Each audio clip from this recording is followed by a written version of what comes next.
J'ai posé la question de savoir pourquoi est-ce qu'on fait les coutumes et quelle était la symbolique de ces rituels. J'ai reçu pas mal d'insultes me disant que va demander à tes parents ou quoi que ce soit. Bon, je tiens simplement à vous dire que ma question n'était pas dans le sens d'insulter ce que c'est que les coutumes, mais c'était dans le sens de connaître, que vous donnez votre point de vue. Il faut qu'on soit en mesure d'expliquer aux gens ce que nous faisons. Ça encourage ceux qui vont s'immerger dans ces rituels-là. Il faut comprendre que les coutumes, c'est la meilleure façon de communiquer avec la divinité. Parce que pour communiquer avec la divinité, on passe par ce qu'on appelle l'ancestralité, le lien ancestral. La première énergie manifeste qui s'est produite sur chaque personne, c'est son existence. Et pour exister, vous êtes passé par vos parents, les deux, papa et maman.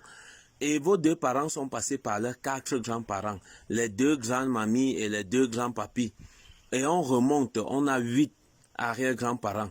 On a 16 arrière-arrière-grands-parents. Vous voyez, ça c'est la pyramide de vie. Ça veut dire que ce sont des personnes par lesquelles la divinité a décidé de nous faire exister. Donc pour venir sur terre, on est venu par eux. Et maintenant, pour que ce que nous voulons avoir sur terre se réalise, ce que nous pensons sur terre se réalise, on va encore repasser par ces mêmes ancêtres-là. Donc il faut repasser par les ancêtres pour recevoir la communication ou le message divin. Ce message divin peut être quoi? Ça peut être l'équilibre, ça peut être le succès, ça peut être le bonheur, ça peut être la santé.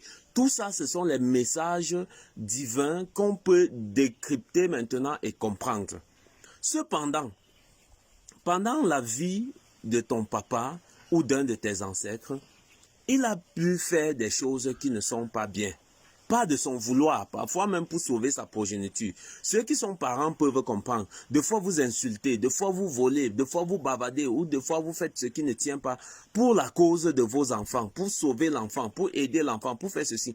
Toutes ces choses que vous faites et qui ne doivent pas être faites, vous devez les réparer avant de partir. Et si vous ne les réparez pas, c'est vos descendants qui vont les réparer. Parce que ce que nous faisons du monde vivant, on doit les réparer du monde des vivants. Donc chaque acte que nous commettons, on doit les réparer.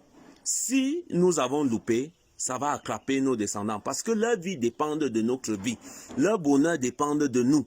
Donc, quand nous faisons des coutumes au nom des ancêtres, c'est pour ouvrir la voie à ces ancêtres-là, afin qu'ils atteignent l'au-delà. L'au-delà, chez nous, c'est quoi? C'est la divinité. Chez nous, c'est l'ombre, ce qu'on appelle lieu sacré. Les énergies viennent de là pendant l'activité sexuelle et ils retournent après la mort. Donc, il faut qu'on prépare le chemin afin que l'énergie aille promptement, paisiblement et simplement. Donc, on simplifie les redevances. Certains d'autres simplifier les redevances. Donc, on va me poser la question, est-ce que quand on fait avec la poule, la chèvre, ça veut dire quoi? Écoutez, la symbolique de ça, c'est la consommation. L'élément primordial, l'être humain meurt parce qu'il a faim. Donc, on resymbolise la première des choses qui donne vie à tout ce que nous avons, à nos organes, c'est la nutrition. C'est pourquoi on passe par la nourriture pour faire les rituels. Maintenant, qu'est-ce qui efface alors ces torts de nos ancêtres? C'est l'énergie que nous déployons. Quand tu achètes une chèvre, tu as mis de l'argent. Cet argent-là, tu as mis de ton énergie. Tout ça se convertit en énergie parce que l'acte que tu fais à être humain, au cru, ça dépouille la personne de son énergie. Si je coupe ton pied, il te faudra maintenant dépenser plus d'énergie pour marcher. Tu vois que tu vas dépenser l'énergie causée par moi. Mais si je n'ai pas réparé ça de mon vivant, même après la mort, mes descendants vont réparer ce tort-là.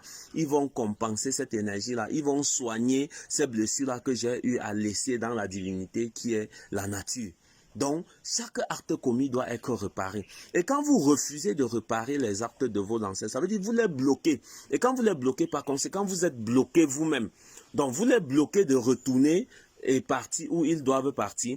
Et ils vous bloquent parce que ce qu'ils devaient vous donner comme bonheur, ça n'arrive pas. Je vous ai dit que tout, la divinité envoie tout par le biais de l'ancêtre pour que ça arrive sur nous. Donc l'ancestralité est très importante dans la divinité. Vous qui laissez vos ancêtres pour aller louer les ancêtres des autres là, les ancêtres des autres là, c'est un problème parce que vous ne pouvez pas avoir faim, vous laissez vos parents, vous partez voir le parent des autres. Toutes les religions sont basées sur l'ancestralité. Abraham, Jacob, Moïse, ce sont des ancêtres des autres. Laissez-les et revenez vers vos ancêtres pour que la communication avec la divinité soit fluide, soit vraiment en abondance. Donc, reparez le tort de vos ancêtres en faisant les coutumes. Vous déployez la quantité d'énergie qu'il faut pour compenser l'énergie qu'ils ont fait perdre à autrui sans savoir ou même en le sachant. Donc, faites ce qu'il faut pour reparer et arranger les choses. C'était Zone.